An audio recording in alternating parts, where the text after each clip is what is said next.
Once upon a time, there were two sisters called Ngap and Niaki. They lived in their parents' home under an old mango tree in the forest. Ngap was a beautiful girl, but she was lazy and selfish. She never carried the fish home from the river for her father. She never brought water for her mother. Every morning, she stood at the edge of the river and looked at her beautiful face in the water. Every afternoon, she lay down on a cow skin under the mango tree. "I'm hungry," she called out to her sister Niaki. "Bring me a mango. I'm thirsty. Get me something to drink." The girl's parents loved Ngap. "Oh, Ngap," they said, "you are very beautiful. One day you'll marry a rich man. Come here, my darling, and sit beside me." Poor Niaki did all the work in the house. "Niaki," her parents always said, "go to the river and bring some water. Put some wood on the fire. Where's our dinner? Haven't you cooked it? Be quick, you lazy girl." One day the girl's father went to catch fish. "Come to the river this afternoon," he said to Niaki. "You can help me bring the fish home." That afternoon, Niaki began to walk to the river. "Where are you going?" her mother shouted. "You lazy girl, you want to go and play with your friends? Come back here, sweep the floor, bring wood for the fire, help your sister to comb her hair." "But my father said," began Niaki. "Be quiet," said her mother, "and do your work." The sun began to go down and the girl's father came back from the river. He was angry.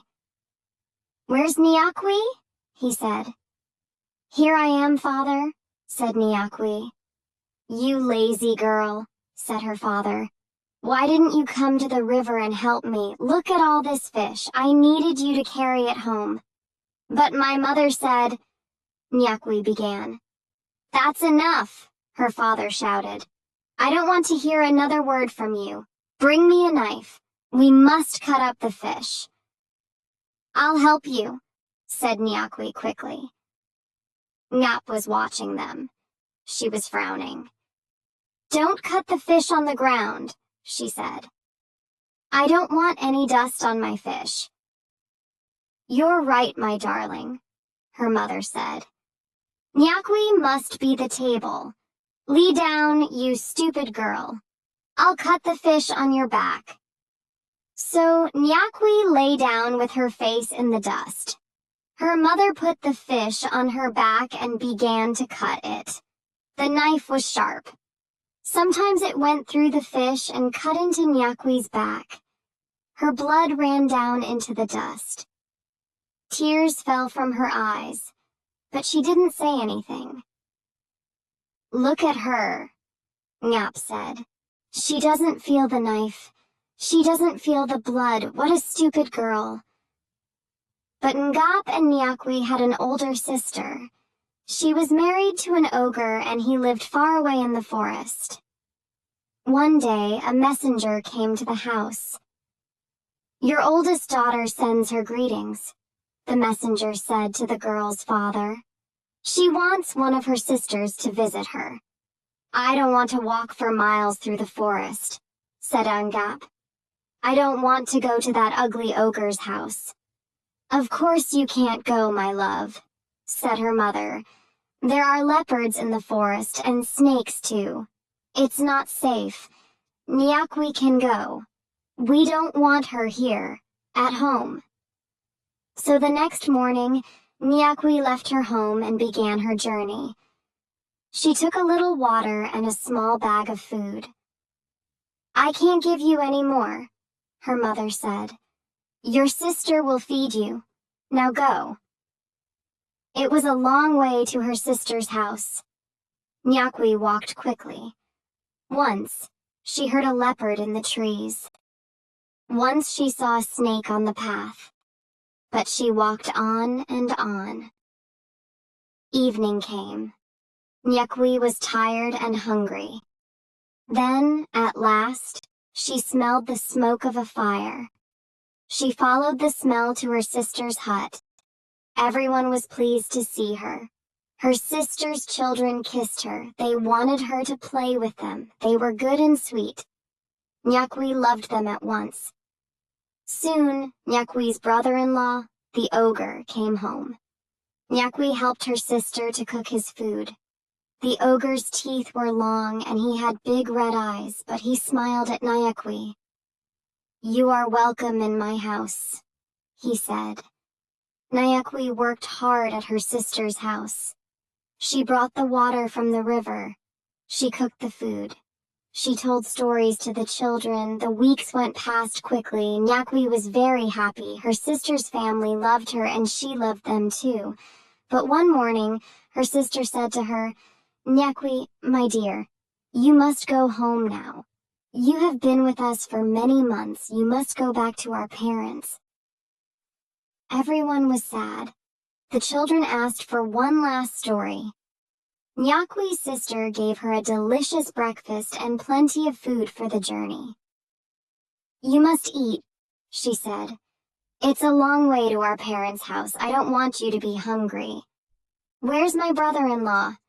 said Niaki. "I must say goodbye to him." "Oh, he's gone hunting," her sister said. "Now goodbye, little sister. Goodbye." Niaki began to walk down the path. She was sad. She didn't want to leave her dear sister's house. Suddenly she heard a noise in the trees above. A white bird was sitting there. It watched Niaki go past. Then it flew away. But it wasn't a bird at all. It was Niaki's brother-in-law, the ogre. Niaki walked on. Then she heard a noise on the path in front. A little bushbuck was running away through the trees. But it wasn't a bushbuck at all. It was Niaki's brother-in-law, the ogre. He watched Niaki walk on down the path. Then he ran away. Suddenly, Niaki stopped. On the path in front of her was a beautiful tree. Red fruits were on its branches. Its leaves were made of gold. A lovely smell came from it. "Niaki, Niaki," said the tree. "Come here and eat my fruit." Niaki put out her hand and nearly took a fruit. Then she remembered her sister.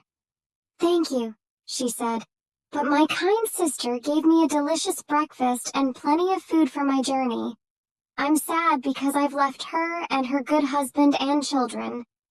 I don't want anything to eat. I'm not hungry." She walked slowly past the tree. She didn't want to break its beautiful branches. Then she walked on down the path. The tree changed into the ogre again. He smiled. The journey was long. Niaki was tired. Suddenly, she saw a beautiful plate on the path. A delicious dinner of fish and butter was on it, and a lovely spoon lay beside it. "Niaki, Niaki," said the plate. "Come and eat my dinner."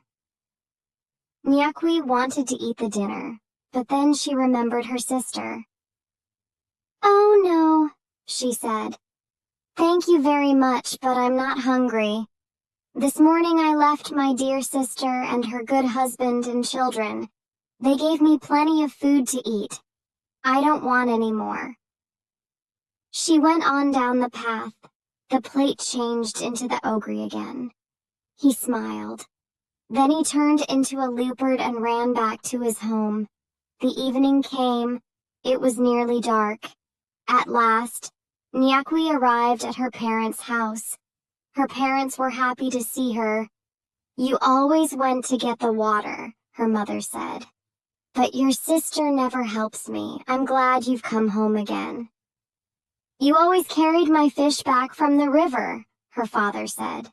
"But your sister never helps me. I'm glad you're back at home." "Oh, there you are," said Ngap. "Come here and comb my hair." Niaki was surprised. It was better at home now. She worked hard, but her parents were kind to her. "You're a good girl, Niaki," they said. That evening, Niaki's family asked her about the ogre and his wife. Niaki told them everything. "They were very kind to me," she said. "Perhaps my brother-in-law is an ogre. But he is a good man, the children are very sweet, my sister is happy." The next day, Ngap said, "I want to go and see my sister, it's boring here at home." "But there are leopards and snakes in the forest," her mother said. "It's a very long way," said her father. "Don't try to stop me," Ngap said rudely. "I want to go." Her mother gave her a big bag full of delicious food. "Go with her half the way," she said to her husband. "Now goodbye, my darling. Come home again soon." Ngap and her father began to walk through the forest. Once they heard a leopard in the distance. "He won't come near us," her father said. Once, they saw a snake on the path. "Wait here. I'll kill it," said her father. In the afternoon, Ngap walked on alone. She was tired and thirsty. At last she came to her sister's house. Her sister was very pleased to see her. Her little nephews and nieces tried to climb into her arms and kiss her, but Ngap pushed them away. "I'm tired," she said. "Leave me alone, get me something to eat and drink." Her brother-in-law came home from hunting. Ngap didn't smile at him. She didn't greet him. The days passed slowly. Ngap never went to get the water, she never helped to cook the food. She shouted at the children, she fought with her sister, she was rude to her brother-in-law. She ate all the nicest pieces of food.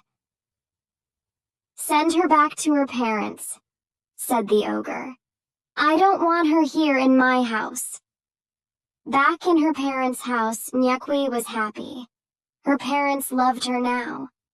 "You're better than your sister Ngap," her mother said. "You always work hard. You always help me." "You're a good girl," said her father. "I'm going to find you a good husband."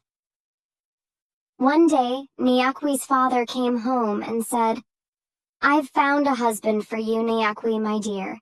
He's a good man, and he has many cows. You will be very happy."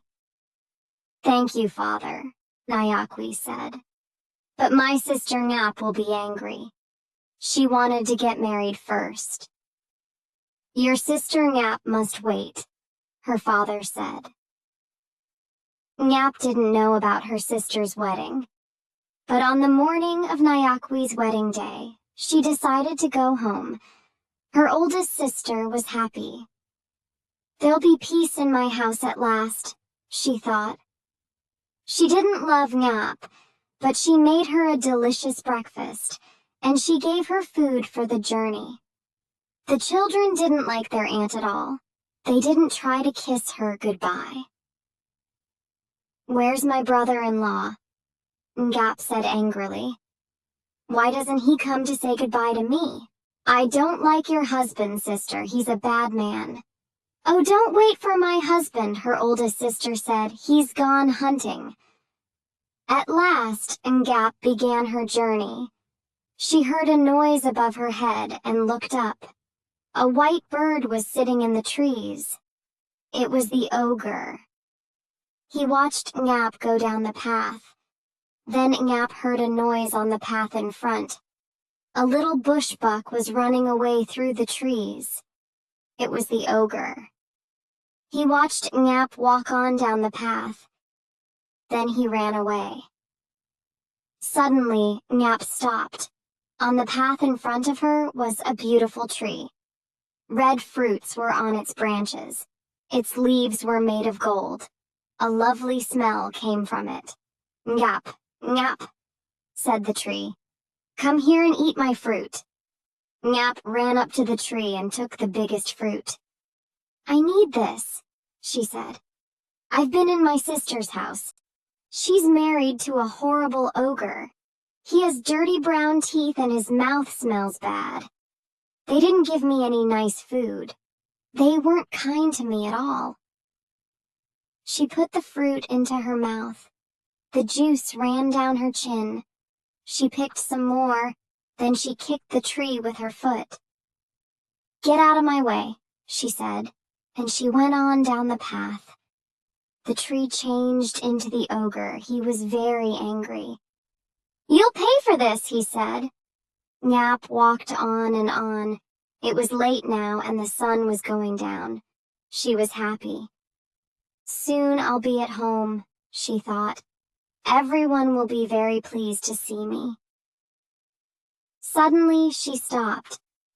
On the path in front of her was a beautiful plate, and on the plate was a dinner of fish and butter.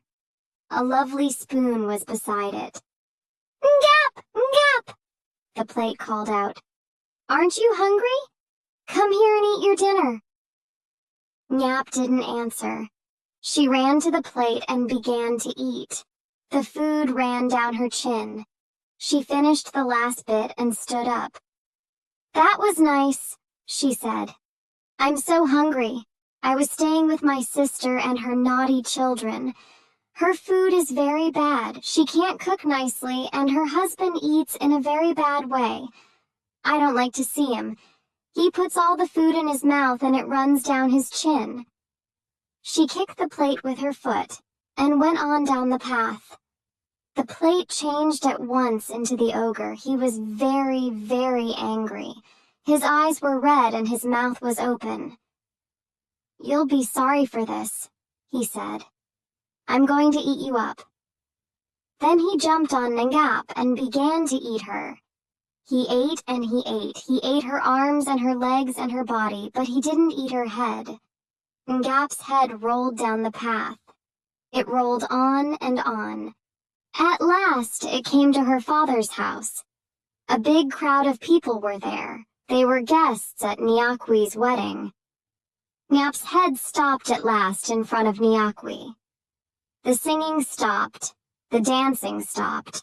The guests all ran away. Then Ngap's mouth opened and it began to sing. "Once I was Ngap and now I'm dead. Look at my poor little head. Oh, Sister Niaki, you are a bride, but I have nothing. I have died. I'll come and haunt you forevermore. I'll sing in your roof and cry at your door. So catch my head and bury it deep. Then I'll be at peace, then I'll sleep." So Niaki caught Ngap's head and buried it. And Ngap never came back to haunt her. And Niaki and her husband lived happily together. They had many children and everyone loved them.